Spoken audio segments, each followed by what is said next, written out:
বাবা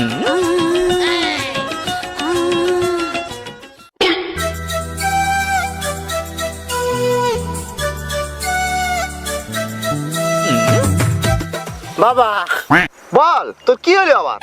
বাবা আগের বার একটা কাজ দেয় নাই, এইবার কিন্তু আমি কোটিপতি হতে চাই, ওইটা কিন্তু আমাকে করে দিতেই হবে। কোটিপতি তুই হবি রে, তোর কপালটা লেখা আছে, কিন্তু তোকে 10 বছর ওয়েট করতে হবে। বাবা আমার কাছে তো অত সময় নাই, এমন কিছু উপায় বলো যেটাতে আমি রাতারাতি কোটিপতি হয়ে যাবো। তাহলে তুই এক কাজ কর, তুই 10-20 হাজার টাকা লুটোর কাটিলে।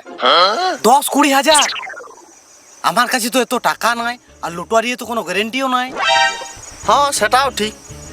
তাহলে তুই এক কাজ কর বেটা, তুই তোর ঘর বাড়ি জমি জায়গা সব বিকিয়ে দে, রাতারাতি কোটিপতি।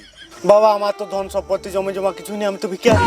ও নো নো, তাহলে তুই গানে মারাবি যা, তুই তাহলে কোটিপতি হবি নাই।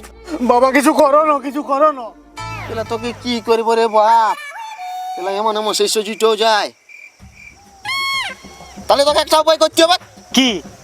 নিজে দুটো বীজ বিকিয়ে দে, তাহলে বীজের দাম এখন 72 লাখ করে চলছে। কত হবে? 144, 1,44 লাখ।